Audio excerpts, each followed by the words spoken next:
ರಥಸಪ್ತಮಿ ಸೋಮವಾರದಿಂದ ಶನಿವಾರ ಸಂಜೆ 6 ಗಂಟೆಗೆ. ಅದ್ ಹೇಗ್ ಸಾಧ್ಯ ಅಕ್ಕ? ಸಾಕ್ಷಿಗಳೆಲ್ಲ ಸ್ಟ್ರಾಂಗ್ ಆಗೇ ಇದ್ವಲ್ವಾ? ಆ ಪಾರ್ಥ ಸಾರಥಿ ಮಾಡಿರೋ ಕೆಲಸ ಇದೆಲ್ಲ. ಅಶೋಕ್ ಫ್ರೆಂಡು ನಮ್ಮ ಮಾತು ಕೇಳಿ ಅಶೋಕನ್ನ ಈ ಕೇಸ್ನಲ್ಲಿ ಸಿಕ್ಕಾಕ್ಸದ್ನಲ್ಲ, ಅವನನ್ನ ಸ್ಟೇಷನ್ಗೆ ಕರೆದು ಬೆದರಿಸಿ ಊರ್ಮಿಳಾ ಅವರೇ ಈ ಕೆಲಸ ಮಾಡಕ್ಕೆ ಹೇಳಿದ್ದು ಅಂತ ಹೇಳಿಸಿದ್ದಾರೆ. ಅವನು ಅಪ್ರೂವರ್ ಆಗಿದ್ದಾನೆ. ವೈನಿಯರ, ಆ ಕೇಸ್ ಇರೋದು ಬ್ಯಾರೆ ಏರಿಯಾ ಸ್ಟೇಷನ್ದಾಗಲ್ರಿ? ಪಾರ್ಥ ಸಾರಥಿ ಅವರು ಜೂರಿ ಸ್ಟೇಷನ್ದಾಗ ಬರೋದಿಲ್ಲಲ್ರಿ ಅದು? ಬಸವೇಶ್ವರ ನಗರ ಇನ್ಸ್ಪೆಕ್ಟ್ರು ಅವನಿಗೇನೋ ಫ್ರೆಂಡ್ ಅಂತೆ. ಏನಾದ್ರೂ ಹೇಳಿ ಒಪ್ಸಿರ್ತಾನೆ. ಸಾಕ್ಷಿ ನಾನೇ ಕಲೆಕ್ಟ್ ಮಾಡ್ತೀನಿ, ನೀನು ಕೋರ್ಟಲ್ಲಿ ಪ್ರೊಡ್ಯೂಸ್ ಮಾಡು ಅಂತ ಹೇಳಿರ್ಬೇಕು. ಅಶೋಕ್ ಫ್ರೆಂಡ್ ಏನಾದ್ರೂ ನಿನ್ನ ಹೆಸರು ಹೇಳಿದ್ರೆ ನಿನ್ ಮೇಲೆ ಕೇಸ್ ಆಗಲ್ವಾ ಅಕ್ಕ? ಅದಕ್ಕೆ ಸಾಕ್ಷಿ ಬೇಕಲ್ವಾ?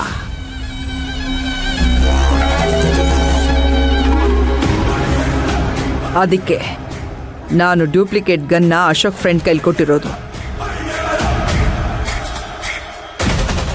ಇದು ಒರಿಜಿನಲ್ ಗನ್ನು ಕೋರ್ಟಿಗೆ ಸಬ್ಮಿಟ್ ಮಾಡಿ ಅಂತ ದುಡ್ಡು ಕೊಟ್ಟು ಇನ್ಸ್ಪೆಕ್ಟರ್ನ ಒಪ್ಪಿಸಿದ್ದೆ. ಈಗ ಅದನ್ನ ಡೂಪ್ಲಿಕೇಟ್ ಗನ್ ಅಂತ ಪ್ರೂವ್ ಮಾಡಿದ್ದಾರೆ. ಹಾಗಾಗಿ ಅದು ಕಳ್ಳ ಸಾಗಾಣಿಕೆ ಅಲ್ಲ, ವೆಪನ್ಸ್ ಆಕ್ಟ್ಗೆ ಅದು ಬರೋದೂ ಇಲ್ಲ. ಅದೇ ಆಧಾರದ ಮೇಲೆ ಅವನು ಬಿಡುಗಡೆ ಆಗಿರೋದು. ಮುಂದೆ ಏನ್ ಮಾಡೋದಕ್ಕ? ಶಿವಗಾಮಿ ತರ ಅಶೋಕು ಪಾಪ ಪುಣ್ಯ ನೋಡಲ್ಲ. ಯಾರಾದ್ರೂ ತೊಂದರೆ ಕೊಟ್ರೆ ಸಹಿಸ್ಕೊಳ್ಳಲ್ಲ. ಅವನ ವಿಷಯದಲ್ಲಿ ಸ್ವಲ್ಪ ಹುಷಾರಾಗಿರ್ಬೇಕು. ನಾವೇ ಅವನನ್ನ ಜೈಲಿಗೆ ಕಳಿಸಿರೋದು ಅಂತ ಗೊತ್ತಾದ್ರೆ ಸೇಡ್ ತೀರಿಸ್ಕೊಳ್ಳೋದಕ್ಕೆ ಪ್ರಯತ್ನ ಪಡ್ತಾನೆ. ಅವನು ನಮ್ಮ ಮೇಲೆ ತಿರುಗಿ ಬೀಳ್ಬಾರ್ದು ಅಂದ್ರೆ ಶಿವಗಾಮಿನ ಹೆದರಿಸಿ ಬೆದರಿಸಿ ಕಂಟ್ರೋಲ್ನಲ್ಲಿ ಇಟ್ಕೋಬೇಕು. ಅಂದ್ರೆ ಇವತ್ತು ಶಿವಗಾಮಿ ಕೆಲ್ಸಕ್ಕೆ ಬರಾಗಿಲ್ಲ ಅಂದಂಗಾತು. ಖಂಡಿತ ಬರಲ್ಲ. ಇದನ್ನೇ ನೆಪ ಮಾಡಿಕೊಂಡು ನೀ ಹೇಳ್ದೆ ಕೇಳ್ದೆ ಕೆಲ್ಸಕ್ಕೆ ರಜಾ ಹಾಕಿದೀಯಾ, 1 ತಿಂಗಳು ಸಂಬಳ ಕೊಡೋದಿಲ್ಲ ಅಂತ ಗಲಾಟೆ ಮಾಡಬೇಕು. ಅವಳು ಸಾರಿ ಕೇಳಿದ್ಮೇಲೆ ದೊಡ್ಡ ಮನ್ಸು ಮಾಡಿದೀವಿ ಅಂತ ದುಡ್ಡು ಕೊಡಬೇಕು. ಹೌದಕ್ಕ, ಅವಳು ಮಾಡೋ ಎಲ್ಲ ಕೆಲಸದಲ್ಲೂ ತಪ್ಪು ಹುಡುಕ್ಬೇಕು. ಅವಾಗ ಅವಳು ಅಶೋಕ್ನ ಕಂಟ್ರೋಲ್ನಲ್ಲಿ ಇಡ್ತಾಳೆ. ನೋಡಿ, ಹಾಗಂತ ತುಂಬ ಅತಿಯಾಗಿ ಮಾಡೋದಕ್ಕೆ ಹೋಗಬೇಡಿ. ಏನು ಮಾಡಿದ್ರು ನನಗೆ ಹೇಳ್ಬಿಟ್ಟು ಮಾಡಬೇಕು. ಸರಿ.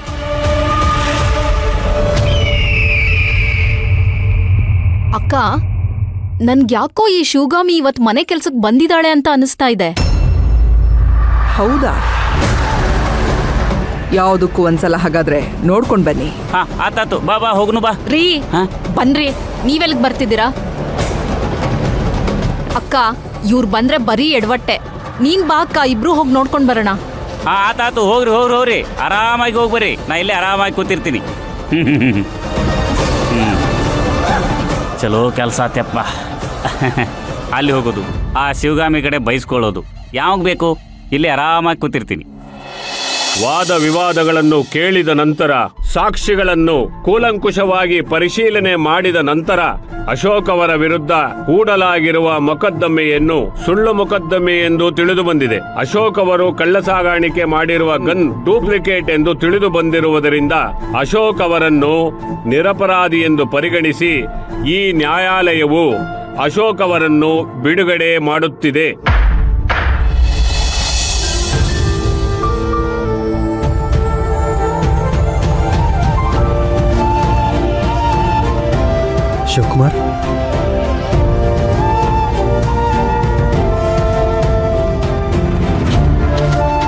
ಶಿವಕುಮಾರ್, ಅಶೋಕ್ ಸರ್ ಹೇಗಿದ್ದೀರಾ? ನಾನು ಚೆನ್ನಾಗಿದ್ದೀನಿ ಸರ್, ನೀವು ಹೇಗಿದ್ದೀರಾ? ಹೇಗಿದ್ದೀನಿ. ಎಲ್ಲಿ ಶಿವಗಾಮಿ ಬರಲಿಲ್ವಾ?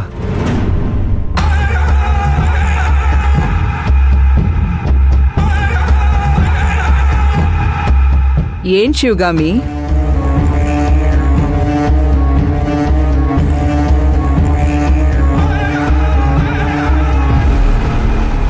ಅಲ್ಲ ಶಿವಗಾಮಿ, ನಿನ್ ಗಂಡ ಇವತ್ತು ಜೈಲಿಂದ ಬಿಡುಗಡೆ ಆಗ್ತಾ ಇದ್ದಾನೆ ಅಂತ ಕೇಳ್ಪಟ್ಟೆ. ಕರ್ಕೊಂಡ್ ಬರಕ್ ಹೋಗ್ಲಿಲ್ವಾ? ಇಲ್ಲ, ಇವತ್ತು ಕೆಲ್ಸ ಇತ್ತಲ್ಲ, ಸುಮ್ನೆ ಪರ್ಸನಲ್ ರೀಸನ್ಸ್ಗೆ ಅದು ಎಮರ್ಜೆನ್ಸಿ ಇಲ್ಲ ಅಂದಾಗ ಯಾಕೆ ರಜಾ ಹಾಕ್ಬೇಕು ಅಂತ ನಾನೇ ಕೆಲ್ಸಕ್ಕೆ ಬಂದೆ. ಸರ್, ಮೇಡಮ್ಮು ರಾವಣ್ ಮನೆ ಕೆಲ್ಸಕ್ಕೆ ಹೋಗಿದ್ದಾರೆ. ನಿಮಗೆ ಗೊತ್ತಲ್ಲ ಸರ್, ಕರೆಕ್ಟ್ ಟೈಮಿಗೆ ಕೆಲ್ಸಕ್ಕೆ ಹೋಗ್ಲಿಲ್ಲ ಅಂದ್ರೆ ಬಾಯಿಗೆ ಬಂದಂಗೆ ಬೈತಾರೆ. ಅದಕ್ಕೆ ನಾನು ಕೆಲ್ಸಕ್ಕೆ ಹೋಗ್ತೀನಿ, ನೀವು ಹೋಗಿ ಸರ್ನ ರಿಸೀವ್ ಮಾಡಿ ಅಂತ ಹೇಳಿದ್ರು. ಸರ್, ಮೇಡಮ್ ಇವತ್ತು ಬೇಗ ಇದ್ದು ದೇವಸ್ಥಾನಕ್ಕೆ ಹೋಗಿ ನಿಮ್ಮ ಹೆಸರಲ್ಲಿ ಅರ್ಚನೆ ಮಾಡಿಸಿ ಈ ಪ್ರಸಾದನ ನಿಮಗೆ ಕೊಡೋಕೆ ಹೇಳಿದ್ರು.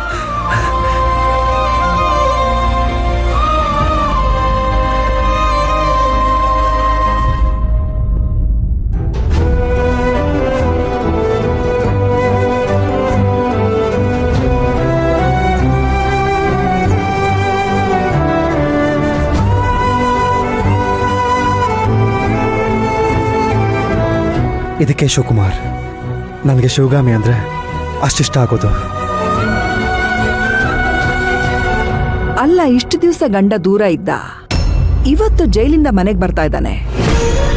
ಹೋಗಿ ನೋಡ್ಬೇಕು ಅಂತ ಅನ್ನಿಸ್ತಿಲ್ವಾ? ಅವ್ರೆಲ್ ಜೈಲಲ್ಲಿದ್ರು? ಇಲ್ಲೇ ನನ್ ಮನ್ಸಲ್ಲೇ ಇದ್ರು. ದಿನ ಮಾತಾಡ್ತಾ ಇದ್ವಿ, ಯೋಗಕ್ಷೇಮ ವಿಚಾರಿಸ್ಕೊತಾ ಇದ್ವಿ. ನಿಜವಾದ ಪ್ರೀತಿ ಇದ್ರೆ ಎಷ್ಟೇ ದೂರ ಇದ್ರೂ ಲೆಕ್ಕಕ್ಕೆ ಬರಲ್ಲ. ಪಕ್ಕದಲ್ಲಿದ್ದ ಹಾಗೆ. ಇವತ್ ಕೆಲ್ಸ ಮುಗಿದ್ಮೇಲೆ ಮನ್ಸಲ್ಲಿದ್ದವ್ರನ್ನ ಎದುರುಗಡೆ ನೋಡ್ತೀನಿ. ಸರ್, ಇಷ್ಟು ದಿವಸ ನೀವು ಮೇಡಮ್ನ ಬಿಟ್ಟಿದ್ರಲ್ಲ, ಇವತ್ತು ರಿಸೀವ್ ಮಾಡೋಕ್ಕೆ ಮೇಡಮ್ ಬಂದಿಲ್ಲ ಅಂತ ಬೇಜಾರಿಲ್ಲ ತಾನೆ? ಏನು? ನಾನು ಶಿವಗಾಮಿನ ಬಿಟ್ಟಿದ್ನ? ನಾನು ಯಾವಾಗ ಅವಳನ್ನ ಬಿಟ್ಟಿದ್ದೆ? ಅವಳು ಯಾವಾಗಲೂ ನನ್ನ ಮನಸ್ಸಲ್ಲೇ ಇರ್ತಾಳೆ, ಇಲ್ಲೇ ಇರ್ತಾಳೆ. ಅಂದಾಗೆ ಶಿವಕುಮಾರ್, ನಾನು ಇಲ್ದಿರುವಾಗ ಯಾರೂ ಶಿವಗಾಮಿಗೆ ಏನೂ ತೊಂದರೆ ಕೊಟ್ಟಿಲ್ಲ ತಾನೆ? ಅದನ್ನ ಯಾಕೆ ಕೇಳ್ತೀರಾ ಸರ್? ಶಿವಗಾಮಿ ಮೇಡಮ್ಗೆ ರಾವಣ್ ಫ್ಯಾಮಿಲಿಯವರು ಸಿಕ್ಕಾಪಟ್ಟೆ ಅವಮಾನ ಮಾಡಿಬಿಟ್ರು. ಮೇಡಮ್ ತುಂಬಾ ಸ್ಟ್ರಾಂಗು, ಹಾಗಾಗಿ ತಪ್ಪಿಸ್ಕೊಂಡ್ರು. ಅವ್ರ ಜಾಗದಲ್ಲಿ ಬೇರೆ ಯಾರೇ ಇದ್ದಿದ್ರು ಕಷ್ಟ ಆಗ್ತಿತ್ತು. ಯಾವ ರೀತಿ ಅವಮಾನ ಮಾಡಿದ್ರು?